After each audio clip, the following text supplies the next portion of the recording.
नमस्कार दोस्तों। आज हम भारतीय संविधान पर आधारित 30 अति महत्वपूर्ण प्रश्नों को लेकर के आए हुए हैं। ये प्रश्न बहुत ही महत्वपूर्ण हैं। क्वेश्चन नंबर फर्स्ट है, लोकसभा की सदस्यता हेतु न्यूनतम उम्र सीमा क्या है। लोकसभा के जो सदस्य बनता है उसके लिए न्यूनतम उम्र सीमा 25 वर्ष है, ये आपको ध्यान रखना है। 87वें संविधान संशोधन अधिनियम 2003 द्वारा निर्वाचन क्षेत्र के परिसीमन का आधार किस जनगणना को निश्चित किया गया है। तो उसका आधार 2001 की जनगणना को आधार बनाया गया है। यदि किसी मंत्री के विरुद्ध अविश्वास प्रस्ताव पारित हो जाए तो किसे त्यागपत्र देना पड़ता है। इसका सही आंसर आएगा मंत्री परिषद को त्यागपत्र देना पड़ता है। जो संपूर्ण मंत्री परिषद है उसे त्यागपत्र देना पड़ेगा। भाषाई आधार पर गठित भारत का पहला राज्य कौन सा है। भाषाई आधार पर गठित होने वाला भारत का पहला राज्य आंध्र प्रदेश है। उपराष्ट्रपति के क्वेश्चन नंबर 4, उपराष्ट्रपति के चुनाव में कौन कौन मतदान करता है। तो जो उपराष्ट्रपति का चुनाव होता है उसमें लोकसभा एवं राज्यसभा के चुने हुए सदस्यों द्वारा मतदान किया जाता है, ये ध्यान में रखना है आपको। क्वेश्चन नंबर 6 है, संसद के संयुक्त अधिवेशन की अध्यक्षता कौन करता है। संसद के संयुक्त अधिवेशन पर अक्सर प्रश्न पूछे जाते हैं। संयुक्त अधिवेशन के को बुलाने का अधिकार राष्ट्रपति को है, लेकिन उसकी अध्यक्षता जो है लोकसभा के अध्यक्ष करते हैं।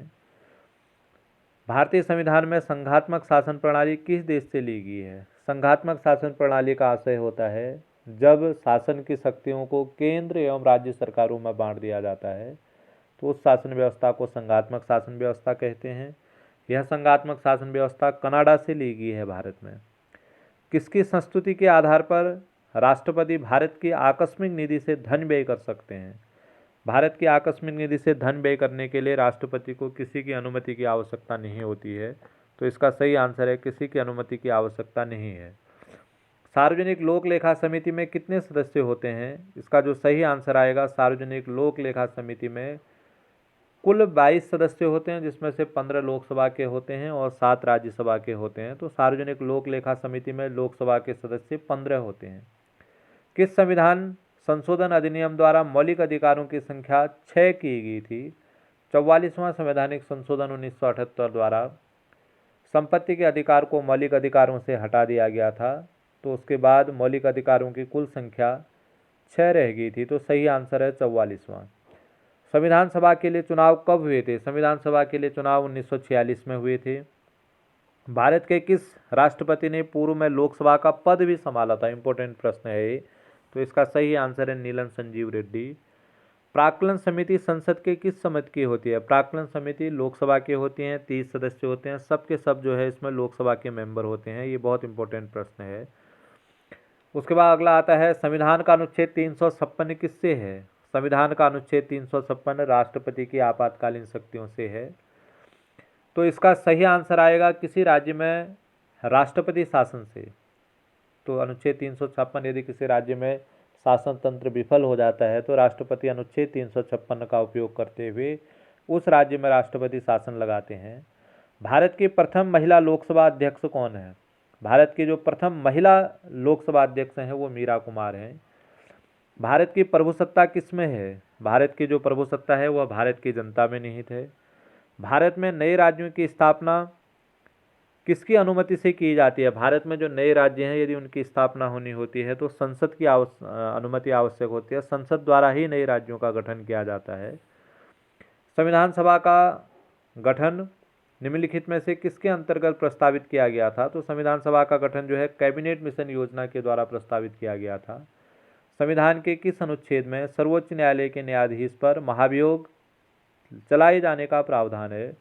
तो संविधान के अनुच्छेद 124 में सर्वोच्च न्यायालय के न्यायाधीशों पर महाभियोग लगाने का अधिकार संसद को प्राप्त है। तो इसका सही आंसर है 124। लेकिन आपको ये ध्यान रखना है, ये जो यहाँ पर दिया गया है अनुच्छेद 61, ये राष्ट्रपति पर महाभियोग लगाने से संबंधित है। तो अलग अलग चीज़ें हैं दोनों। अगला, संविधान में लोक कल्याणकारी राज्य की अवधारणा निहित है। तो लोक कल्याणकारी राज्य की अवधारणा राज्य के नीति निर्देशक तत्वों में निहित है। भारत में मंत्री परिषद प्रस्तुत कर सकती है। यह अविश्वास प्रस्ताव, निंदा प्रस्ताव, पुनर्प्रस्ताव, ये तो सब विपक्ष द्वारा प्रस्तुत किए जाते हैं, लेकिन जो मंत्री परिषद है वह विश्वास प्रस्ताव प्रस्तुत कर सकती है। देश में पंचायती राज व्यवस्था प्रारंभ निम्नलिखित में से किसकी देश में पंचायती राज व्यवस्था प्रारंभ निम्नलिखित में से किसकी संस्तुति के आधार पर हुआ था? तो पंचायती राज व्यवस्था को प्रारंभ जो है बलवंत राय मेहता की समिति के आधार पर शुरू किया गया था। उसके बाद मूल अधिकारों को परिवर्तित करने की शक्ति प्राप्त है। मूल अधिकारों को परिवर्तित करने की जो शक्ति प्राप्त है वह उच्चतम और उच्च न्यायालय दोनों को प्राप्त है। सांसदों की योग्यता संबंधी विवादों का निर्णय कौन करता है? तो इसका सही आंसर आएगा निर्वाचन आयोग। भारतीय संविधान के किस भाग को उसकी आत्मा कहा जाता है? भारत के जो संविधान की प्रस्तावना है उस प्रस्तावना को संविधान की आत्मा कहा जाता है। संविधान की कौन सी अनुसूची में क्षेत्रीय भाषाओं का उल्लेख है? तो संविधान की जो 8वीं अनुसूची है उस 8वीं अनुसूची में क्षेत्रीय भाषाओं का उल्लेख किया गया है। अगला प्रश्न आता है, भारत के राष्ट्रीय ध्वज को कब अपनाया गया था? तो जो भारत का राष्ट्रीय ध्वज है 22 जुलाई 1947 को भारत का राष्ट्रीय ध्वज अपनाया गया था। लोकसभा में अधिकतम सदस्य कितने हो सकते हैं? लोकसभा में अधिकतम सदस्य 552 हो सकते हैं, इसका सही आंसर है। भारतीय संविधान के किस अनुच्छेद में मौलिक कर्तव्यों की चर्चा की गई है? इंपॉर्टेंट प्रश्न है। मौलिक कर्तव्यों की चर्चा संविधान के अनुच्छेद 51A के अंतर्गत की गई है। सदन स्थगन का अधिकार किसको है? सदन की कार्यवाही चल रही है उसको स्थगन करने का अधिकार स्पीकर को है, लेकिन सत्र चल रहा है, जैसे शीतकालीन सत्र चल रहा है या ग्रीष्म सत्र चल रहा है, तो सत्र समाप्त करने का अधिकार, सत्रावसान करने का अधिकार राष्ट्रपति को है। लेकिन स्थगन, 1 घंटा स्थगन करना, 2 घंटा स्थगन करना, तो सदन स्थगन करने का अधिकार संबंधित स्पीकर को होता है। यह भारतीय संविधान पर आधारित 30 अति महत्वपूर्ण प्रश्न हैं। ये निश्चित रूप से आपको सफलता दिलाएंगे। बहुत बहुत धन्यवाद।